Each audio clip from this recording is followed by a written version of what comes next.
Good morning and welcome to this week's edition of the Dialogue. We have already started the countdown to the beginning of the new year 2025, and we now look back at the year 2024, especially how politics evolved during the year 2024. Looking at the big events which stood out during the year, we can talk about the scandals, the prison visits, and of course, the sanctions. We remember the US sanctions that were imposed on the Speaker of Parliament on alleged cases of graft. We can also look at the cooperative funds scandal, where several members of Parliament were sent to Ruzira prisons for embezzling funds that were meant to boost cooperatives. Also, during the year, we can also talk about the top KCCA officials who were also sent to prison for allegedly criminal negligence after the Chitezi landfill tragedy. Many more issues to talk about. As we close the year, there were new formations that were launched in the politics of Uganda, and many more issues. To do that, on the show this morning, of course, the real, the usual culprits. Dr. Gerard Wanzala is here, Richard Baguma is also here, but also Comrade Daniel Rugarama. Welcome to the big show, the Dialogue. Let me introduce the gentlemen. Comrade Rugarama, I'm happy again to have you on the show this morning. Good morning, comrades and my esteemed dear viewers. It is always a pleasure being invited here. I'm looking forward to closing this year with this big dialogue. Thank you. Richard Baguma, always a pleasure to have you on the Dialogue. Speak to our viewers. The Almighty God, as always, is the first one. And we hope that, as always, through His grace, we shall end the year. It's been another yet good year. I seem to have had a lot of the year, although we meet only on Saturday with Rugarama and Werife and you, Apollo. So I want to wish the viewers and ourselves a wonderful end of the year and a beginning one. Yeah. We are here in Ntinda, specifically Ministers Village Hotel in Ntinda, and I remember this week, Richard, you hosted a training workshop about the Sustainable Development Goals. Quickly. Yeah, the Apollo, it's what we were doing is like this program. We have held various trainings and orientations for journalists, for civil society in work in collaboration with government, especially the Office of the Prime Minister and the UN agencies on the Sustainable Development Goals. And that's mainly one of the reasons is we were reporting voluntarily as a country on where we have reached on the Sustainable Development Goals. So Apollo, you and your great team of media people have been so supportive in this work, and we are very grateful. Thank you. And last but not least, Dr. Gerard Wanzala has been away for a while, but happy to have you back on the Dialogue. He has money. Thank you very much, Apple, and good morning, our viewers. And who am I not to thank God? Of course, I should emulate my elder brother, that he has kept us on air, alive, safe, up to the end of the year. So as we celebrate Christmas, I want to wish our listeners Merry Christmas, our viewers. Rugarama, you want to put me in trouble. I don't have money. You must have been looking for money. Why is everyone running away from money? You know, sometimes Uganda becomes so small and people have to move here and there to to bring in more resources so that the BOP accounts can balance. Sure. Yeah. Well, thank you so much, gentlemen. Now let's kick off the big show. Dr. Weruhe, I've highlighted some of the stories that possibly could make 2024. Well, we may have another edition to wrap up the whole year, but let's start from here. And I've talked about the scandals, the sanctions, and of course the prison visits by some of the big government officials. But I didn't talk about the coffee debate in Parliament and lately the cash haste at Bank of Uganda. I don't know what is that event that you think may have stood out in 2024 as far as politics is concerned. I don't know if I'm limited on choices, No. because a lot of issues that happened during the year, and unfortunately, what you're picking out, most of them are not really good for the country. But particularly, I want to point out the issue of coffee. For the first time in a long time, I saw Ugandans living, discussing very petty issues and being concerned with issues of economics, issues of production, issues of control of resources, on who controls coffee and who is getting the subsidies to control the coffee sector, and who is being honest and who is not, who is dishonest, and then who understands the coffee and who doesn't understand it, and whether those who cultivate the coffee are the only ones who have the right to talk about it, or also others who are involved in other economic activities. So for me, it moved Ugandans from simply discussing petty things to being concerned about how policy influences their welfare and their livelihood. As you know, one of the roles of the executive, or it's called the president, is the welfare of the citizens. And so it's not direct that the president will come and put money in your pocket, but usually it is the policies that are generated by the government, and of course also support of strategic sectors like energy, like infrastructure, roads, to ensure that there is a trickle-down effect. When a policy is enacted, there are strategic actions that are implemented by government, and then a citizen can have impact in their pockets. So for me, the coffee debate was really one of those issues that stood out. But also, I will wrap out, because there are issues you have pointed out. Before you run away from the coffee debate, you said for the first time Ugandans were discussing a matter of national importance and which touches directly their livelihoods. But was the debate genuine? Was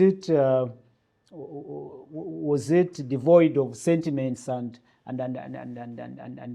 well, can't we talk about the outcome, the end game? Of course, there were a lot of sentiments, some of which were tribal, but you know me, I live in this country, and I know that while we brag a lot that Uganda is united, there are a lot of tribal sentiments within our society.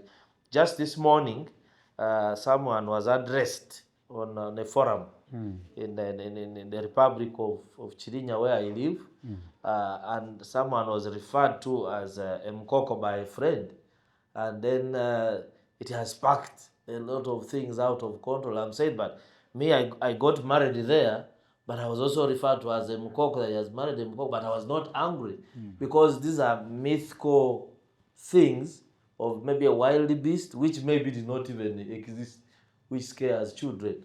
So I saw some tribal sentiments come up during the debate, but of course, if you are a good-looking Ugandan, you would look at it from the issue of economics. Economics, of course, there are those who say dominance, but I don't think there is a particular tribe that say we want to dominate the coffee sector. So those came up, but at the end of the day, as they say that time is always the best judge. So we who observed, who participated, I think it is important that we give it time and we see what the actual objective was. Wow. Let me now bring in Richard, and then you also pick your event that you think may have stood out in 2024. He talks about the coffee debate. Do you think it's one of those, events that stood out in 2024? Actually, for me, I think one of the most impactful things are around the conduct of the first son. I think it was very interesting to see the way he was communicating, The tweets. the tweets, and the impact they were having with us, with other countries, and the approach that therefore the father, who is also the president, did. But also very interesting in that for me is that all of us are kind of being taught to be very mindful not to make a comment on any of the things related to him because then of the consequences. So that for me is a development that is quite intriguing because it is in the political and the military realm. Coupled with that is then the Pilau episode. I think it is one of the most interesting developments. I don't think we have ever seen anything like PRU. Yeah. And so I think looking at the internal landscape, I think that was one of the very significant things that we need to pay attention to.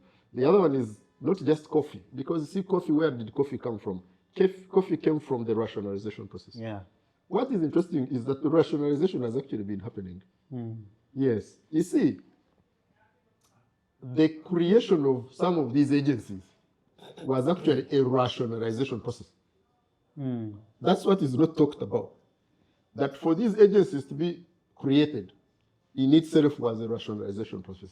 That at that time it was assessed that in order to galvanize delivery by public institutions, you needed to create specific agencies for specific functions. And if you look at rationalization, for example, from the energy sector, we had UEB. UEB was rationalized into UETCL, UEDCL, and UMEME. So when the rationalization continues, when it reaches the next stage, then it brought all the things that Dr. Werihi has been talking about and degenerated to an extent into tribal sentiments. That is why, you see, that controversy has quite quickly fizzled because it could not sustain itself. The real issues were not being talked about. We had diverted to petty issues and it couldn't sustain itself. Coffee is here, coffee is not going away. It's one of the most important crops for decades. And even going forward, it still remains one of our strategic crop. Yes, very strategic. The other thing for me, Apollo, was the impact of the conflict in Ukraine. Oh. You know, the impact on our local and regional economies. Yeah, but also the realignment of our political and diplomatic positions. So yeah, you see, these some of the things that we seem sometimes not to pay a lot of attention to, I think has been interesting. Finally, for me, Apollo, has been the impact of the issues of global warming, the climatic change, repeated floods, the impacts on our bridges, and the economic impact therefrom, the migrations that these are forcing, the calling to our national preparedness for any disaster, and so these have been for me quite impactful, and because they have been more frequent in 2024 than previously, so I think these things have been impactful. Thank you so much. And Richard raises very pertinent issues, not only pertinent, but very rare in such a debates, issues of climate change and others. Comrade Rugarama, 2024 is just a few days to go, and we usher in 2025. What events do you think stood out in this year Almost. in the realm of politics? What is interesting is that even issues of economics spill over into politics. So it is very difficult to draw a very clear distinction between politics and economics and social life. Nevertheless, 2024 has been punctuated with quite a lot of things. A great number of them have been expounded on by my colleagues, Dr. Oile and Senior Comrade Baguma. But suffice for me to say I was struck dead by the sanctions. Not that it was the very first time that America and Europe, Western Europe, has been sanctioning individuals and countries on the African continent. But the arrogance with which they do it, especially when they sanctioned the speaker, and I have always said, it's not that the speaker, our speaker, Triple A, is not without fault, or maybe she wouldn't have been sanctioned. But when you look at the fact that around the same time, I think, they had unilaterally, that was America, removed Uganda from the list of those benefiting from AGOA. You get the impression that even the sanctioning of the speaker and these other ministers was, after all, not in good faith. It's not because they felt so sad that certain things had happened in this country attributed to the speaker and the other said ministers, that therefore America and Europe felt that they should do something about it.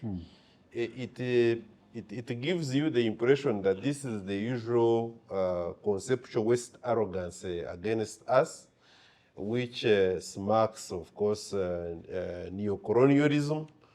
And that therefore sends us to the drawing board that we have got to clearly rely on ourselves a great deal. And when we talk about self-reliance, people think of creating an enclave economy. Not even America, not even China are able to be on their own without trading or working with others.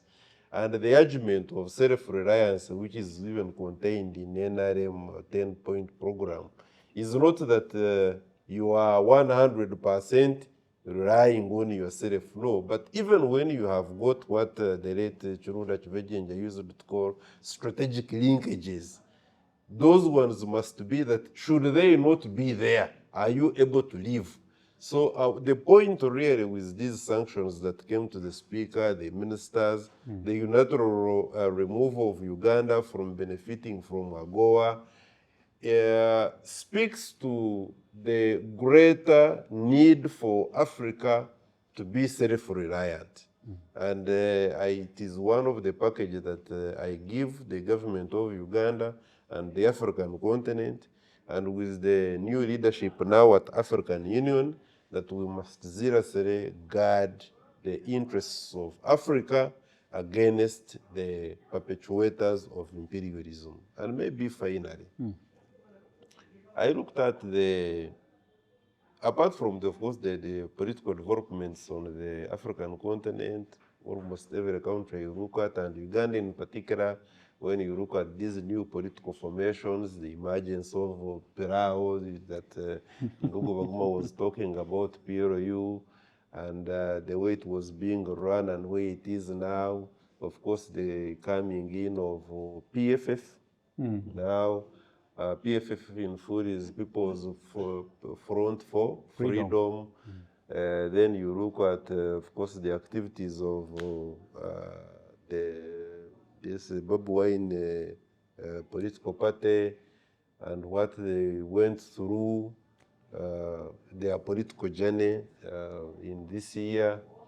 But of course, we must also not forget, in the same light, the wanton grabbing of governmental resources, like it was happening with the cooperatives. You know, when you look at the cooperatives, hitherto the entry of NRM into government, these cooperative societies, especially under Dr. Milton Obote, the UPC of Dr. Gerard. Dr. Gerard, I don't know whether he has ceased being UPC.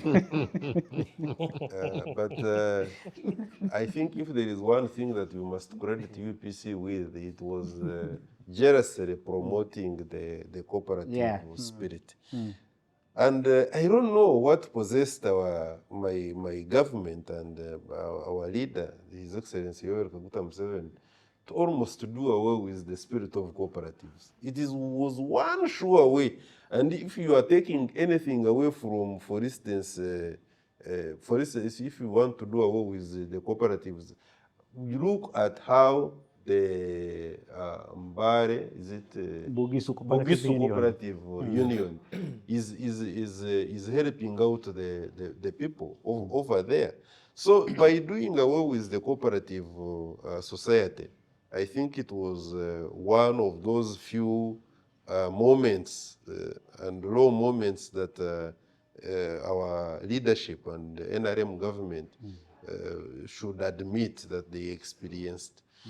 But at the same time also, we have to note that the kind of revival, if you like, and that it had come up with, and then the money, way of compensation, and then the money simply goes into the hands of the lawyers, a few lawyers here and there, who purportedly were arguing out the cases for the cooperators.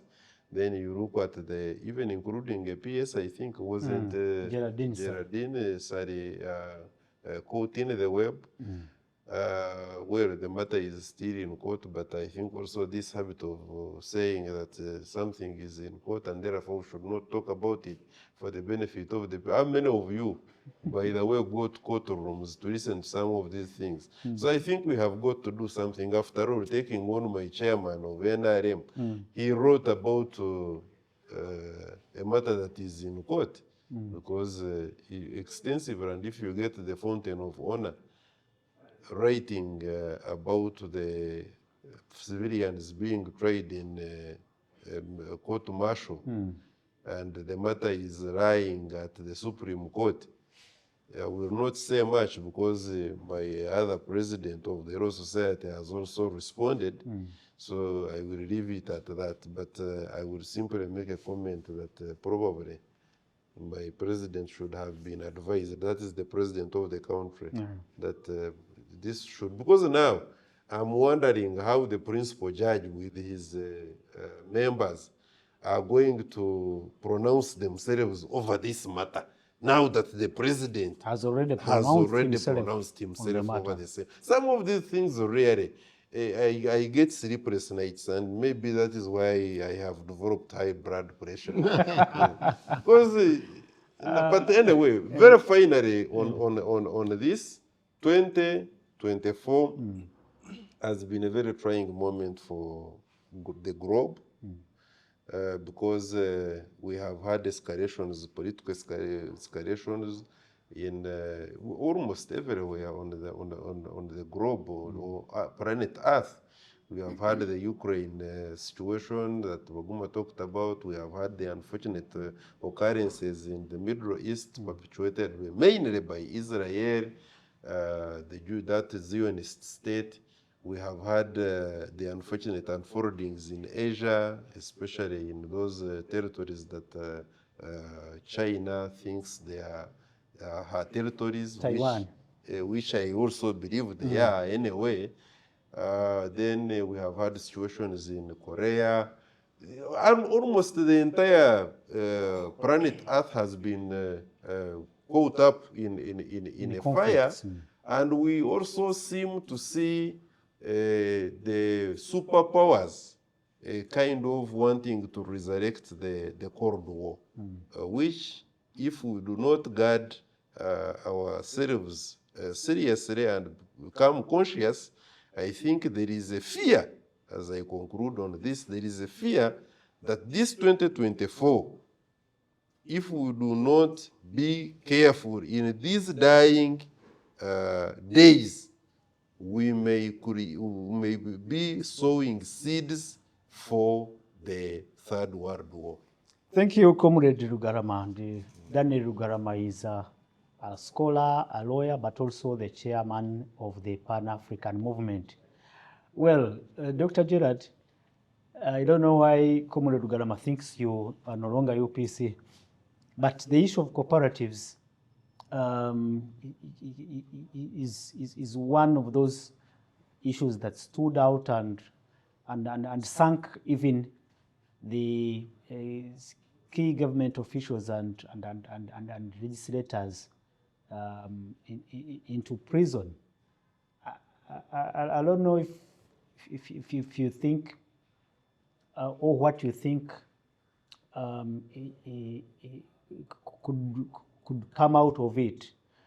Could we possibly see a revival of cooperatives? What do you expect? And you can also give us your other event that you think stood out in 2024. Yeah, thank you very much, Apollo. First, I want to clarify to Comrade Rugarama that I was mentored by UPC, and I'm proud of that background. But I'm no longer a member of the Uganda People's Congress, although I hold the social democratic ideology. Okay. We have bought him now. You are capitalists who want to sell everything and deal with the state with nothing. Me, I don't believe in that. Well, I actually thought that Dr. Jared was going to say, but once UPC, always UPC. Life membership. Well, I think the issue of cooperatives stood out. The reason why it stood out, cooperatives, as we know them, are vehicles for especially rural transformation. They are foundations on which communities collectively can stand and increase production and also accumulate wealth. Because when we do things individually, we cannot raise the capital that is required. If you go to our neighbors here in Kenya, there are so many cooperatives in tea, in what, that are now having even banks, local banks. Today we have cooperatives in form of circles. And now that's where I'm coming to. Previously, the only cooperatives that were so impactful in this country were based on economic activity, where members shared a common objective and were involved in a similar activity. For instance, the reason why Bugisu Cooperative Union survived is because the farmers are in coffee. They have always been in coffee. They understand the language of coffee, and their objective is to ensure that they grow more coffee, process coffee, and export coffee, and have money to educate their children and so forth. If you had other cooperatives in Lamu and so forth, some were based on cotton, and then if you came to the urban ones, like Transporters Cooperative, they were based on, if you're involved in the trucks, your business, then you come together and you discuss something that is common. By the way, sometimes you not even just get money, even inputs to support you in the economic activity within which you are involved. Now, the challenge that we are seeing with the circles and why they are not really that transformational is because, one, if you go in the rural areas, for instance, you'd find a circle of a teacher, the teacher is involved, a prostitute is involved, a chapati maker is involved, and so at the end of when they have a meeting, their minds, they don't have a common mind. It's basically an institution where I say you can put some little money, then you borrow money and buy a border and so forth. And then when you look at the interest rates still, you find most of them are charging about 5% per month. If you cumulatively in a year, 5 times That 12, will be about 60%. absolutely 60%. So if you are really getting a loan in your circle at 60% and you're involved in an activity, how much money are you going to make for you to be able to grow yourself? So I think that's the challenge. And also there was a link between the cooperative institutions and the cooperative bank, where the loans within the cooperative banks are much lower. And this is the practice even elsewhere. Even if you go to China, Agriculture Bank of China is the biggest lender to the farmers in China, and actually the interest is very low in the market, but also much lower when it comes to that bank lending to farmers. And then because of, there must be interconnection. You find the commodities exchange helping the farmers to find markets everywhere. If there is saturation here, there's a lot of production, then the commodity exchange helps to market in the neighboring or even globally, so that the excess can be consumed elsewhere at a fairly better price. But I think we are not serious about what to do. Like Comrade Rugarama gave an example. If you are trying, you have accepted that yes, between 1979 and 1986, the cooperatives were robbed, okay? Their assets were lost. Their land was taken. Their trucks were confiscated and maybe used in a rebellion. And then you agree that it is time we revive and You compensate. put up a fund to compensate Yes. cooperatives. But you set up a fund without guidelines, and then all the money ends up in thieving members of parliament with influence, with their friends in the legal what? Fraternity. So that's why we ended up seeing a few people heading to Luzira, and of course we will not see any justice for those people. So at the end of the day, the cooperative mandate, it will just remain as one of the key highlights of 2024. The key scandals of 2024. But in reality, we won't see. And then the other issue that stood out in the politics. Maybe some information, Doctor, before we go to the other issue.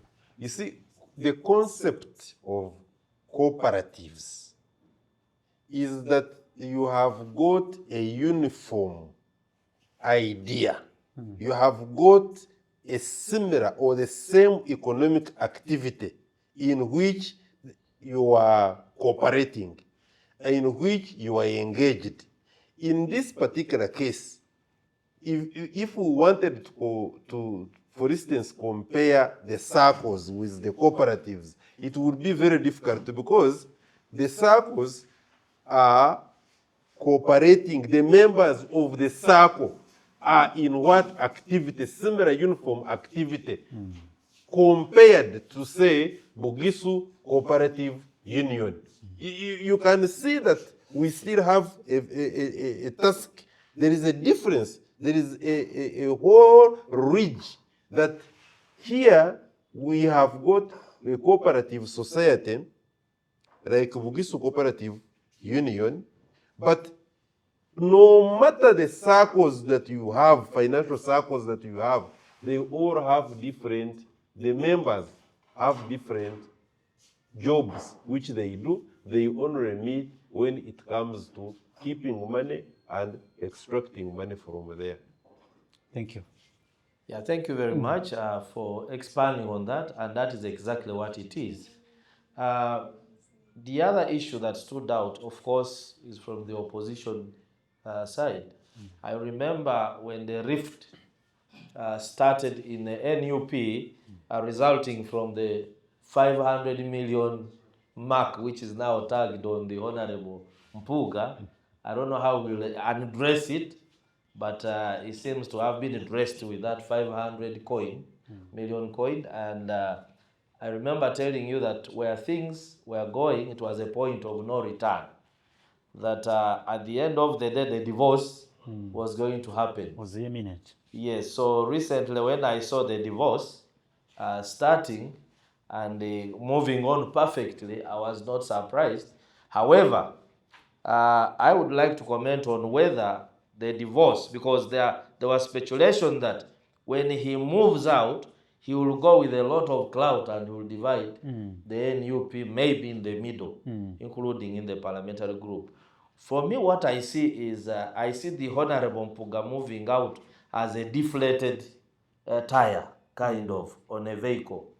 A deflated kind of a tire on a vehicle that you will get a wheel spanner, and then you remove and put a spare tire, and then you continue moving with the vehicle. And because largely I see him bringing the group of the Holy Alliance. By the way, the politicians who we call the journeymen, they are always on the move. Every time there is a wave, or they assume they have lost being part of this, they will move to the next. Today they are DP platform, the next day they are Holy Alliance, the next day Yeah, TJ. the TJ, then now the Democratic Alliance. So I think such a group will not take the Honorable Mpuga very far. Reconciliation at the time would have been a better move. But of course, as a practice in this country, we don't have remorse when we do mistakes. We always want to prove a point that we are either too big. But what I know is that the office, for instance, of LOP, you have the clout because you have the office. But once that office has gone, you are not the same. You will not move with the same resources. And therefore, people who pretended to be around you to shield you, many of them Will run away. will run away. And so we are going to just see a lame duck in form of DA, Mpuga and it will and want DA. to cling on another group in the coming year. Thank you. Richard, Comrade Ugalama highlighted the issue of sanctions. Though he presented it and submitted on it in a Pan-Africanist, with a Pan-Africanist lens. I don't know if what you think about these sanctions. I mean, heavy as they were, onto the Speaker of Parliament and several other former ministers, and even General Herero was also sanctioned, I think, in that manner. Much earlier. Going forward, what do you see about these sanctions as a highlight of 2024? First of all, I think sanctions are an important tool for diplomacy because it is economic diplomacy. But also the sanctions that are placed are beyond economic, they are also social, because your family people, for example, those close to you cannot go to the universities in certain countries. But sanctions are another pressure point. Now, like every useful tool in the military, in the diplomacy, whatever, it can also be abused. Yeah, so what has been happening therefore for me is that while there are some human rights violators who should be sanctioned, or where the threat of sanction can moderate the behavior of some people, when you bring them to imposing certain social behaviors, because this is about behavior, this is about homosexuality. If you are using the sanction to impose your behavior on another group because of your claim to superiority, because of a superiority complex in my view, then that's abuse. So like you see, take political parties. Political parties are supposed to be good. They create contestation. They help leaders nurture emerge. leaders. But when you find in a polity, there are some polities, there are some countries where all the political parties are directed, formed, financed by the one who is contesting with them. So that becomes shambolic and very busy. So some of these sanctions are shambolic. Yes, they are. So while some individuals have used their offices to violate and abuse the rights of others and even loot or steal or what, but the spirit behind can then not be because of the very glamorous reasons, but to punish those who stand by their communities and societies. So it's a mixed plate. Yes, I wanted to ask you what happened with the president's letters probing whether the speaker owned a mansion in the UK or not. No, Apollo, I have a repeated message when it comes to corruption and my president. And I speak now as a Museveniist. That you cannot be severely punished for corruption. You cannot. No. You can get away with it. Let me throw it back to Dr. Gerard. It was so intense that even the president wrote letters, I think even to the authorities in UK, to prove that indeed Right Honorable Anita Monk owned mansions in UK. What happened? Seems He did not only write letters, but I believe I saw him meeting even the diplomats from the UK. And I want to believe that the president knows everything that is taking place at various levels in respect to siphoning of public funds. Why do I say that? He has been on various platforms celebrating Heroes Day, saying, now we are moving forward, but these pigs who are stealing resources, I'm going to roast them. It means that he knows they do exist. But I want to look at a president as one who is caught in mud. You know, every time you go in the mud, you drive in the mud, and you try to force by engaging another gear, sometimes you can end up digging a deeper hole. And then you'll need either a crane or a breakdown to come and tow you out of the mud. So I believe that the president knows that corruption is being exercised at a most high level in this country, and he knows, but he also knows that sometimes there are, in quotes, benefits. Because what do we see? Every time someone whose name is mentioned as corrupt, what they will do is to go and organize a big event, mobilize tens of thousands of people, cook food and so forth, In a and show then invite the president of power to a show of power and influence. So him being a person who loves being in power so much, so at the end of the day, these corrupt people provide a platform for him to campaign. And he has also praised, like in the case of the speaker, that, oh, this is very transformational. He only said, how did you get the money to do all these things? And she said, you gave me some money, and I built a school. From the school I'm doing this. I said, oh, okay, my daughter. So at the end of the day, I think he's more impressed with how you can use your resources to mobilize for him, support for him to stay in leadership, other than fighting corruption, because he seems not to be sure of what is going to happen. And I think this way I agree with sometimes back, the Andrew Mwendas, who used to say that in this administration, corruption is a tool for controlling, it is a political tool for controlling opponents, but also for sustaining power, because you are able to have a few people with money, and these people are able to also use the money to help you protect your stay in power. So I believe that he has the knowledge, because contrary to what some people think, Uganda has a very robust intelligence system. And then the other thing that I always credit President Museveni, the institutions he can created, that if he left them to operate independently, they would get to the bottom of this. But you know what happens? Everyone waits and says, let me wait. What has the president got to say? What has he got to do? So if he doesn't say, hold that one, then you'll find the IGGs. This is in the chair in the office, enjoying the AC. Yes.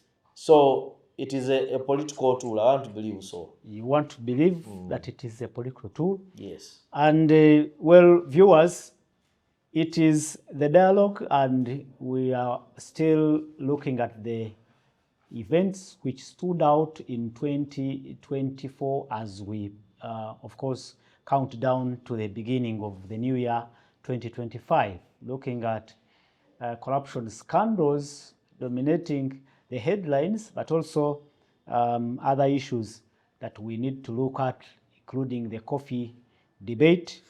We will also look at the evolving scandal at the Bank of Uganda. It is not yet resolved as to how 62 billions was paid through Bank of Uganda to undeserving recipients. We still have to look at all these issues. But you can be part of this debate. Send in your messages and observations on what you think are those highlights of 2024. We still have an hour to go, but you can send in those comments. Still on the panel, Comrade Daniel Rugarama, a lawyer, a scholar, but also a Pan-Africanist. Richard Baguma is a communication expert, but a strong advocate for good health and good living. Of course, Dr. Gerard Were Wansala, a public policy researcher, but also an associate lecturer at Uganda Management Institute. Me, the host, Prince Apollo, I now call a break, but we'll be returning after a short while. Don't go away. We'll be returning shortly. Soul Television, Femunyo.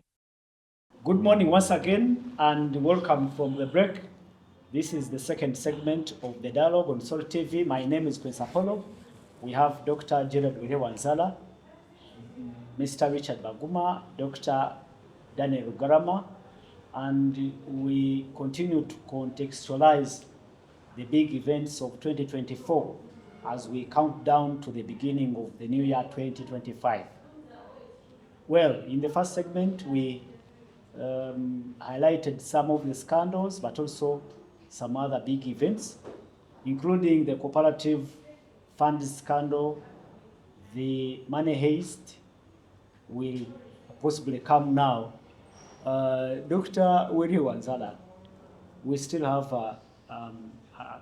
an unresolved case of the theft, I can call it theft now, at Bank of Uganda, after the bank officials were directed to pay entities that actually were ineligible to get those payments or to receive those payments. Do you think it could be one of the highlights of 2024 or not? Well, it could be, though it came at the end, but the fact that it happened at the central bank, I think it made it stand out compared to other forms of corruption, hacking that we have seen happen in other banks. And of course, it raised a number of issues. One was whether we have enough ICT firewalls. But of course, when the investigation started, we realized that there were a number of approvals that happened because this money was anticipated to be going to pay probably creditors to Uganda, people who lend us, or people who the Bank of Uganda has an obligation to. So if it went through a system of approvals, Accountant General's Office, Ministry of Finance, and then someone within the central bank, then it means probably it could have been intentional. But since they have not come out to give us the conclusion of where the investigations ended, because we understand that some people were in detention. I don't know whether they all got bail, but until we get to the bottom of it. But also you take note of this, that when matters like this happen in banks or central banks, because the central bank operates with so many international organizations. They also buy stocks elsewhere and earn money. They also lend to banks. So certain information, probably certain findings, in the interest of protecting the bank, they may be concealed.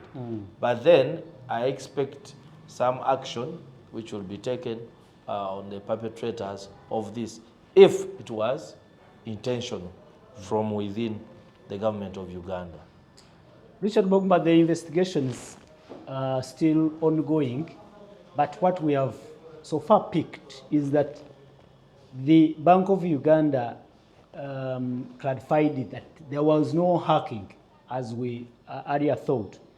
And again, these were directives from the Minister of Finance to pay, and indeed they paid. Do you think this can make one of the highlights of 2024? First of all, the little investigations work that I get involved in, I'm not even sure that it is correct to conclude that there was no hacking. The hacking may not have been at the level of the central bank, but the hacking could have been at the area levels. The ministry, the client, because the client in this case is the government of Uganda. So we are not sure before the investigation is concluded that the computer system of the Ministry of Finance was not infiltrated. Or to send those directives? So what the central bank was saying is that if the hacking happened, it did not happen from us. For us, we are clear. But that does not mean that the hacking did not take place. That's one of the things. The other thing is that there is also, of course, talk about insider. Insider job. Yes. Now, yesterday I received a request from a friend who urgently wanted 500,000 shillings. From her, the request was from her phone. And I responded and said, no, this is uncharacteristic of you. Can you explain what is your problem, or is it personal? Then the message came back. This is very personal, it's very urgent. So I opted to call. And the person on the other side was not receiving, because obviously, he wasn't. I would have had the voice Right from the owner. from the owner. And then the person on the other side went on to say, where I am, I can't talk, I'm in trouble, I need the money. And then I knew. But it was from her phone. Later on, I called her friend and told her, do you have an alternative? And then she called me, she says, but I have my phone. And I have not sent to ask you. So I don't know who was where, now in charge of her phone. It could and have sending been SMS. hacked into. Yes. But she said she had her. That was a WhatsApp? No, it was an SMS. If it was a WhatsApp, I would have. Yeah. So when I asked, they said, no, they can take control of your phone. Yeah. And so we don't know what level. What is serious, though, is that then these interceptions can happen at central government level. And then this money gets transferred, because it could have been a larger amount. Yeah, but also the ones who have tried and succeeded could have been doing what we call a dry run. But They are actually preparing for a bigger haste. 62 billion is not small money. Oh, well, I'm talking in relative terms. That's 15 million or something dollars. At the central bank, that's not big money. If you look at the hastes, if we call them that have been done on our banks, Apollo, if the Uganda Bankers Association were to be open and tell you what the combined amount of money that have commercial been banks. Yes. This year alone, I think we would really start worrying. Oh. Yes. And it doesn't happen here only. So we really have a challenge in the financial sector. You see, let me tell you, Apollo, where you know that people have money and their transactions. The newspaper the other day had a headline. I don't know why people don't see these headlines. That Ugandans spend 20 billion shillings every single day on betting and gambling. Do you know what it means? 120 billion in 6 days. in 1 week. And we are talking about, it's for me, people need to contextualize this. That's why I say, yes, it's a lot of money, not at the central government level. But the bigger issue is that if there is this infiltration, then a bigger amount can be transferred to these illegal. They said that this initiation, the process started from somewhere in Bulgaria or wherever. It's a nation. Those are the guys who are terrorizing the whole world, by the way. Who are terrorizing the whole world. So it is very important to think about that. The second thing, Apollo, is that while this may seem like this, but we have had the East African community, how many billions were they? There were more than this. We had the public service. I think it was pension. The money was more than this. Yeah, 88. So for me, Pension fund. these processes need to be looked at. And so when we talk about firewall, it's not just a firewall for internet systems. It's not a firewall for digital platforms. It's also a firewall for human beings. What are the approval processes? And where are the weaknesses? So that we can plug them in. People talked about punishing. I saw one of the members of parliament said, you bring the people here. But are you CID? If the people are already in CID, so you want them to crack them and bring them to parliament, you do what? Yeah, it's questioning for the public, which is okay. It's a very gullible public which may not understand this. But it's a very serious matter. And for me, the biggest serious matter is that these are infiltrated this Israel, and we can lose even more. They can empty our coffers. There is suspicion that this could be also an inside job, like insider job, like you said. What if it turns out to be an insider job? What's the difference? We have lost 60 billion. There are some people who are thieves. Others steal mabati, others steal plastics, others steal food, and others steal money, depending on where they are. It's one of those other routing businesses, which must be dealt with. First of all, close the gaps. Close the gaps. Two, punish these people. I am not sure that our law is even very well prepared to punish these kinds of crimes. I'm not sure that Now we have are a up to date. cyber- Yeah, I'm not sure how up to date we are. Cybercrime. Yeah. Yes. So what are the punishments? Are they up to punishing, or will guys get away with it? So these are the things we must discuss. Comrade Rugarama, same question. If it turns out that indeed this is an insider job, will you be surprised? And anyway, won't it be one of the key scandals of 2024? One of the greatest dilemmas that we have as NRM is fighting corruption. The other aspects as contained in the 10, 15-point program, NRM has made very serious strides, and some actually greatly achieved, like peace and security, and discrimination part of it, although that also is a pocket in corruption. But the corruption, when it comes to corruption, especially specifically financial related, we seem not to be getting our act together. Even when we have got a multiplicity of institutions that have been established, some of course not with such a legal caution, but they are there nevertheless. We seem to be not getting it so correct yet. I would not be surprised, maybe, but it would be very naive of me to be shocked that somebody can engineer something of that magnitude. Like stealing from the and central nature, bank. like stealing from the Bank of Uganda.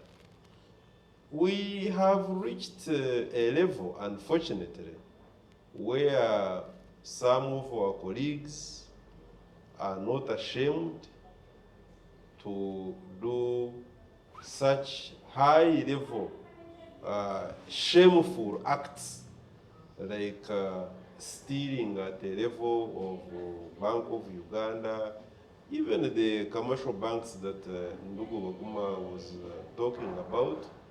We've had cases like Equity has been hit by so many millions through its mobile banking. You know, because it is a private company, you seem even to pride in those who have done it, and you wish that you were a member of Actually, the team. I remember Richard Baguma reminded us of the fake notes that were found in Yes, a vault of the ATM. you can imagine ATM vault. That money comes from the bank itself, and they simply put a portion of it, meaning that there's somebody in charge of the ATM has connived with the supervisor and the entire team, And introduced they fake have notes. introduced the fake notes. And who is going to listen to you when you present fake notes? Like now we are moving into Which you Christmas. received from the bank. Exactly. Whom are you going to explain to that this money that you have presented to a butcher somewhere is actually from the ATM? You see? So it becomes, some of these things, by the way, like they have, we have said. That's how shameful we have become. Exactly, and they have no, shameless. shameless, and they have created laughter. These are very serious issues, but here we are, and we seem to be on the increase in terms of entertaining some of these crimes.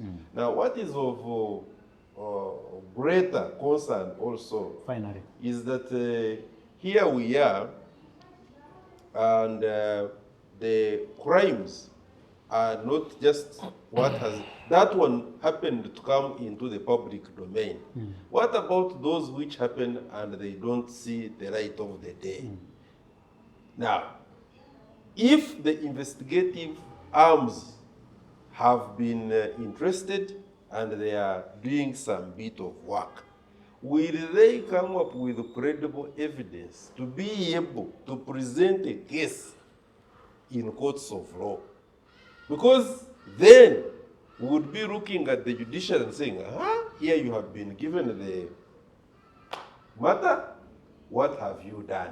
But we seem again, because I think there is a growing fear now that unless something has got a connection with politics, any other thing can pass, because you can imagine somebody that has been, that is involved in stealing close to 100 billion shillings.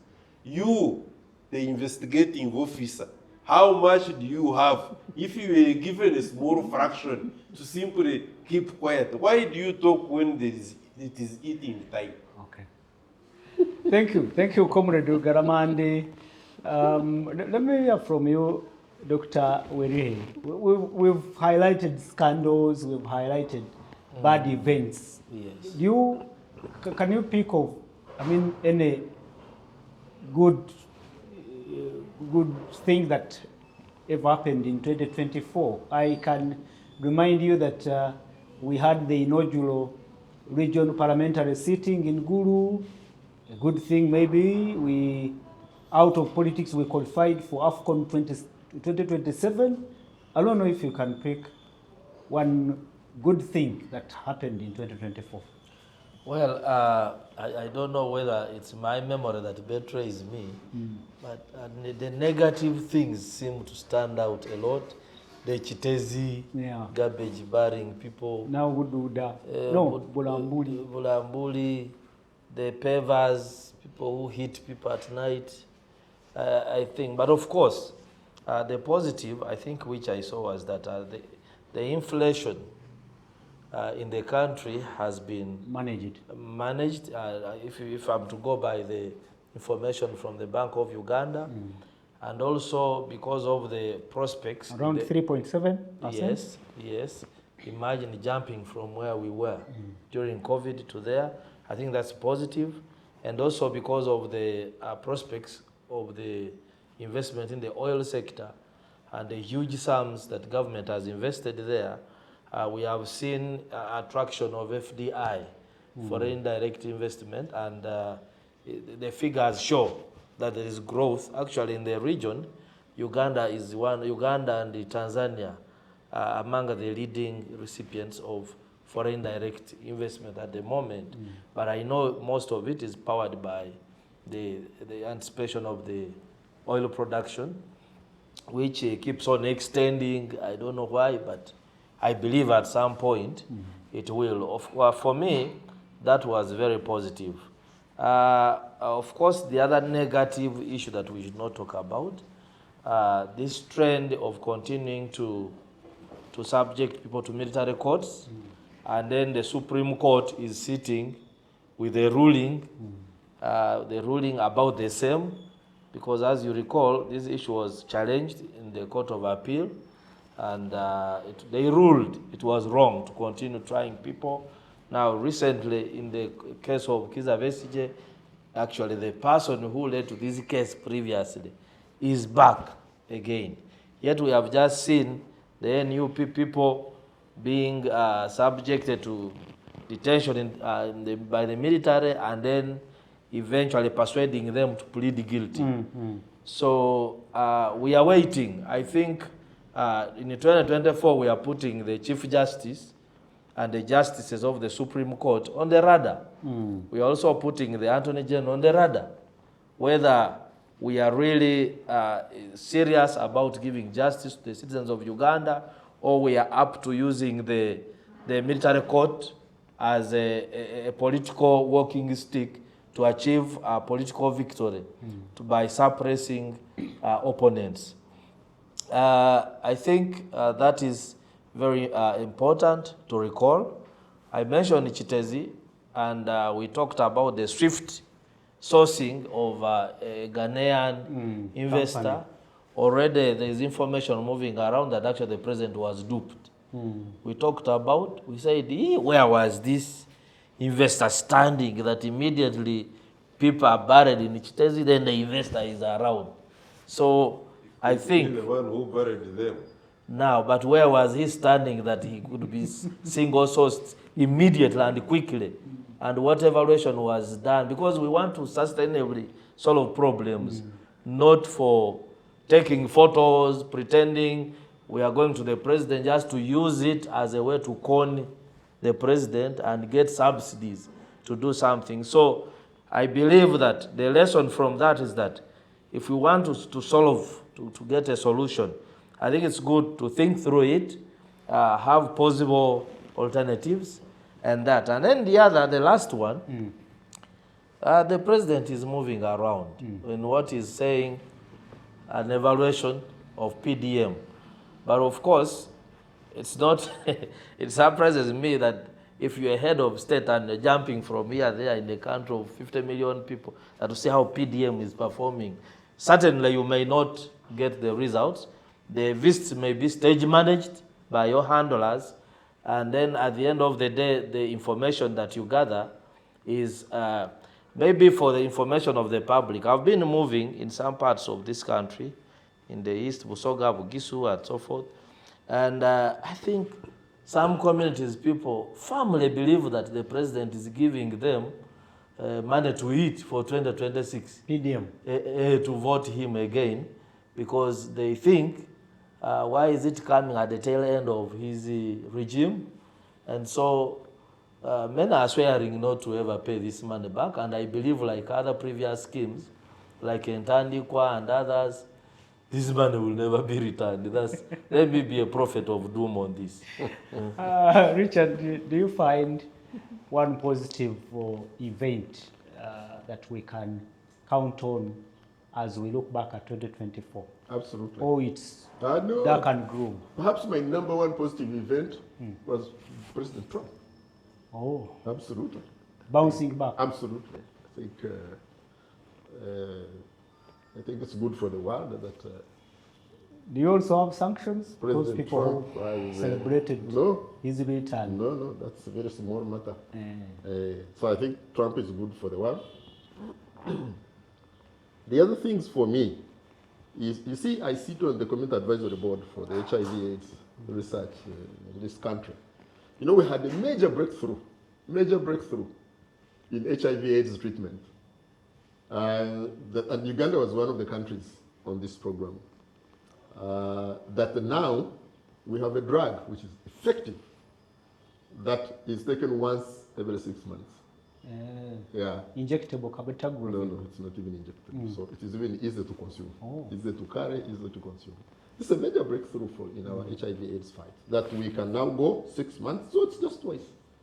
And Uganda was part. The Ugandan scientists were part of this breakthrough. I think it's going to turn around the HIV/AIDS situation, which has been a problem for about a quarter of a century. How then Trump comes in?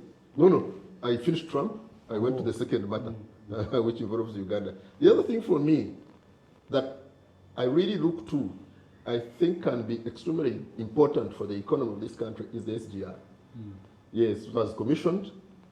If really it doesn't become another white elephant, the war style, I think this is a critically important project to revolutionize transport in this country and therefore the economy. The other thing for me is the Hoima Airport. Oh. I'm really looking forward to flying on Kabalega. that. Oh yeah, I'm really looking forward to flying on that tarmac. I was even asking now the people who fly the local flights to Kisoro and wherever if they have a flight there, because I think this would be a nice time to launch. I think I have been asked many times. I fly quite regularly. I get asked all the time when I'm booking tickets from outside here, which is the airport of your preference? Because they think that Uganda has Only more. half Entebbe. And I told them I have no preference. I just have to go. If something happened, it's near the lake. What if it flooded? So for me, it's a significant development, particularly that air transport has become very important cargo-wise and human-wise globally. Yeah, so there are some positive things, Apollo. And finally, for me, it is the census. Oh. Yes, that we were able to count each other. Report. Forget about some of the things that didn't come out well. That is important. But that we have a census, it's these people who are PhD guys will tell you how critical a census is as a tool of budgeting, planning, of many things, monitoring, evaluation.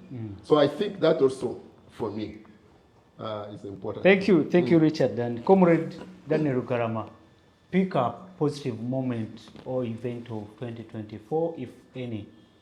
People are talking about projects. SGR project was, of course, kicked off in this year, 2024, and even Kabalega Airport was launched, though it still handles one side of Kabalega, is it airlines. not cargo, essentially? No, there's no airport that is for, it's like a road. Okay. But for me, what comes out really is the Uganda, Kenya, and Tanzania jointly being awarded the host status for the Africa Cup of Nations. There are a number of opportunities, of course, that come with that. I don't need the to Pamoja bid. emphasize it. My only worry is that even when we cooperated on such a major activity and we jointly won, this was a win for the East African community and it was a win for Africa, emphasizing the element of unity. But when again we spoil it, we spoil the Pamoja spirit with some of these seemingly small things like denying Martha Karua a temporary practicing certificate, then of course limiting the movement of labor and representation, freedom to be represented. If somebody picks on a lawyer of his or her choice, and the law allows such a legal practitioner to come and offer his services to his client or her client here in Uganda, it would look a bit not serious on the part of those who are supposed to issue a temporary practicing certificate like it was in the case of the Law Council. To deny senior counsel like Martha Karua such a certificate, because it goes to the root of fighting what the East African community espouses to achieve. And finally, on the achievements, you know, there are some of these things which are not usually talked about, but you remember in Uganda we had a period of great instability, especially the urban terrorism. And it has not been the case. This year. In 2024, we have had relative peace in the city. These bombs that used to go off, save for a Even few... ADF attacks have been... I think these attacks at the border were in this year. But very few. But limited. Of course, loss of life, even one, is disturbing.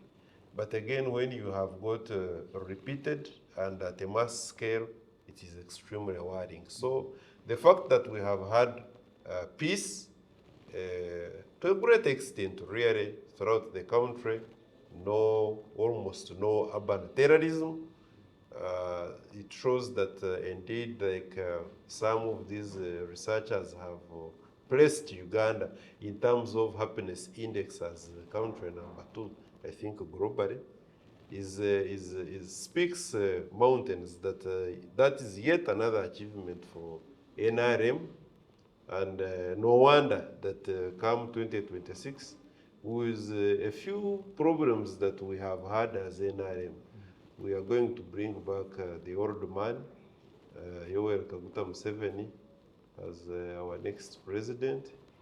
Forget about, of course, we had a fear of this brother of ours coming up with PRU. We were wondering what was going to happen, and we were also very scared because we didn't know the rate at which some of our members in NRM were threatening to join a pressure group from a recognized, tested political party to a pressure group. We are looking at the development, the political maturity that is talked about in darkness and noon. And we are like, it is no longer relative. It is going to be diminishing. Thank you. Maybe members now follow the DNA, not the political party. So at the end of the day, you can see that when we purge these few things that are disturbing NRM, and they are there, and we also get so serious with promoting the ideology, the NRM ideology, which is basically contained in the 15-point program. And we do away with people who are just praise singers. You know, you don't appreciate the ideology. You are simply shouting NRM or whatever other you are shouting. When we do away with those and we strictly concentrate on delivering services to the wananchi, regardless of whether you subscribe to NRM or not, then I can assure you, and we promote the patriotism and the Pan-African spirit, I can assure you that Uganda is going to be a better place and the continent. Thank you so much. We can now wind up with your projections for 2025, because it is predicted that it will be a year of serious business in terms of politics.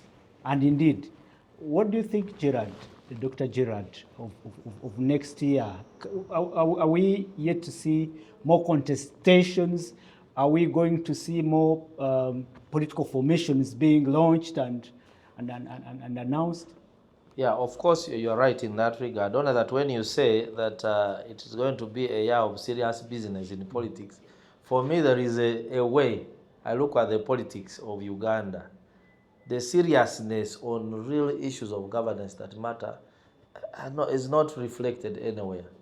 You'll find people just abusing each other, you know, on Yali do, not Yali day, this one ate, this one does. So, you know, the smaller matters. What should be We the have- real matters? Because Now, like this year, we have nominations next year.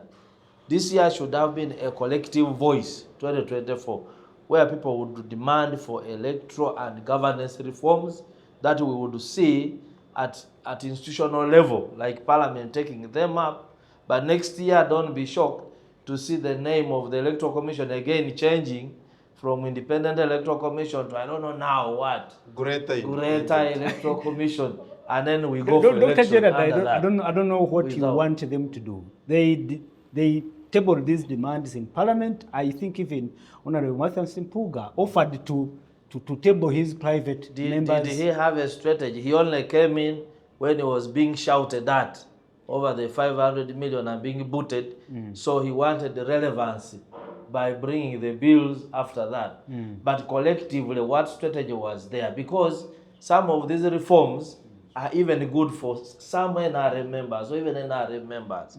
But there is no clear strategy. Previously, if you look at 2016, for instance, although nothing much was achieved, but there was awareness raising by the Citizens Compact on free and fair elections, where we saw political parties under TDA collectively working with the civil society to push and raise the bar.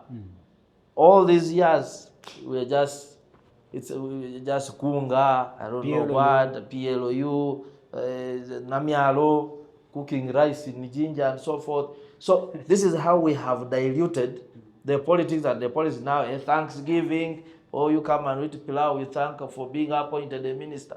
That kind of politics is not going to take us anywhere.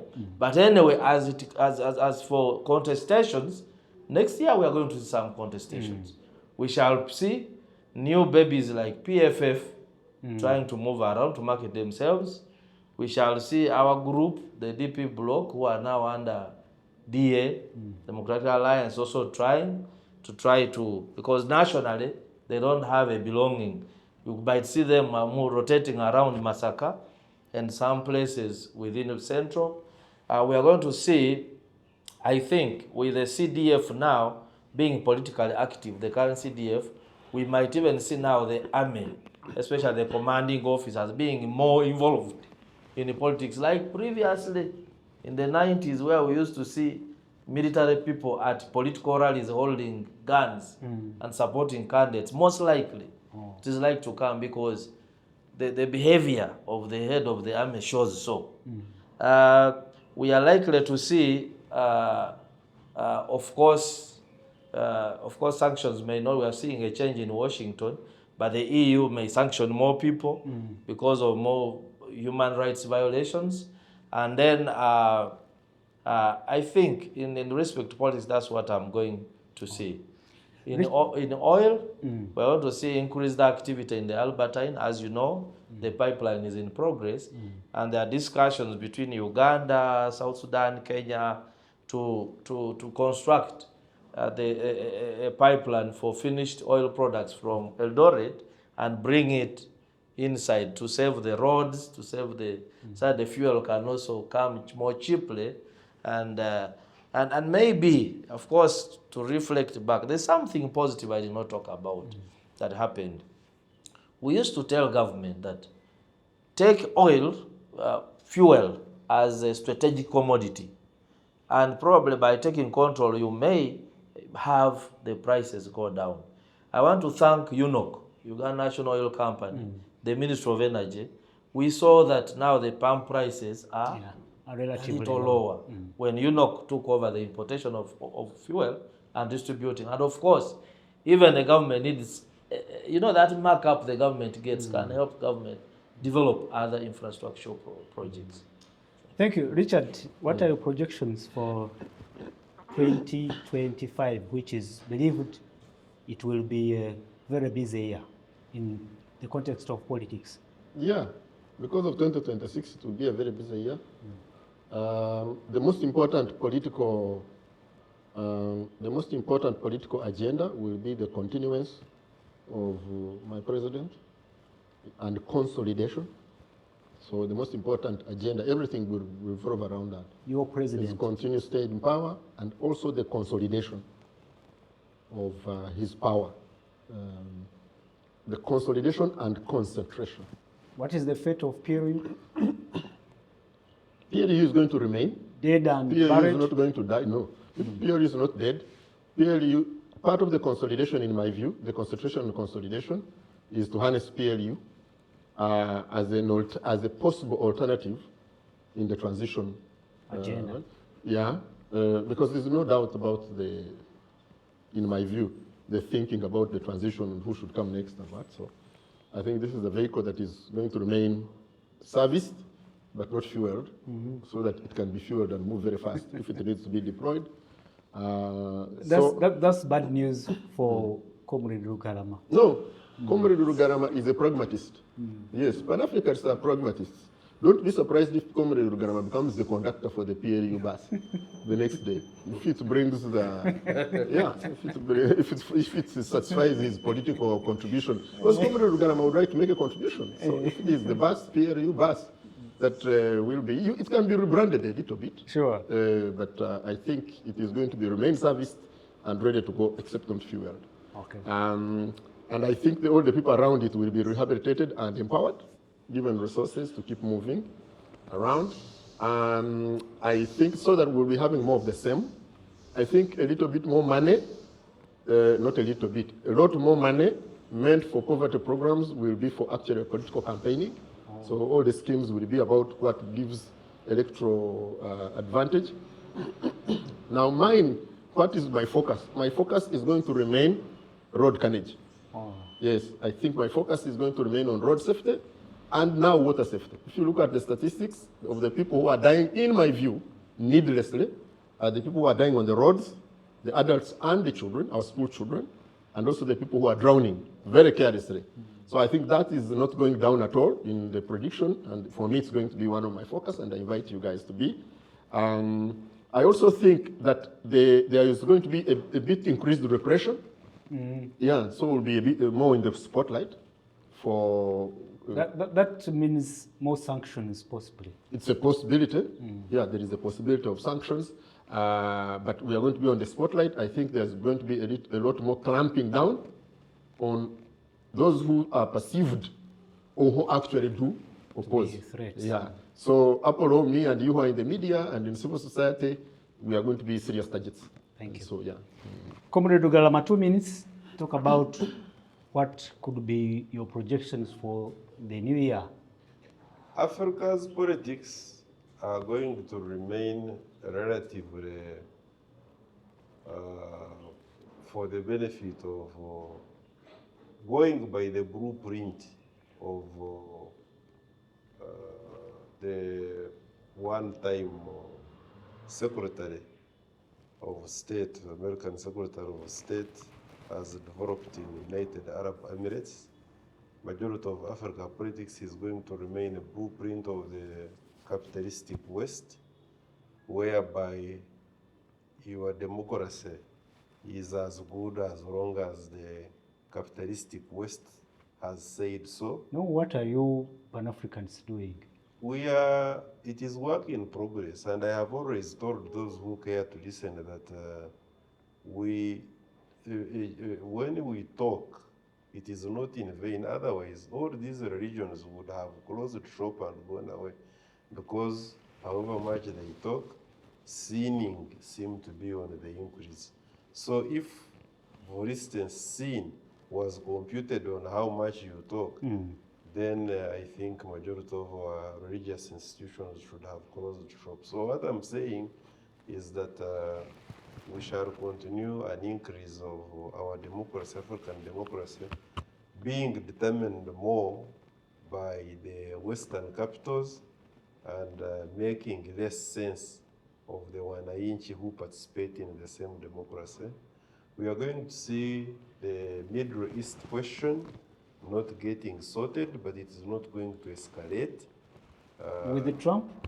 It is not going to escalate. The reason being, the main factor of escalation has been Israel, and the Prime Minister Netanyahu is having domestic troubles, And I can tell you that he's going to be convicted and sentenced to the 10 years of By the ICC? crimes. No, not ICC, that is another thing now. Of the domestically, he's under trial. Okay. And I'm glad that he has been indicted along with his Minister of Defense, although his Minister of Defense has since left office.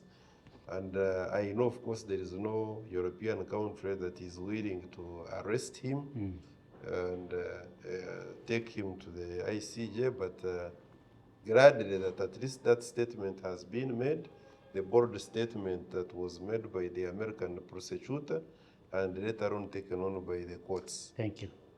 Thank you so much, viewers, but a round of congratulatory and best wishes to our viewers. We are heading into Christmas.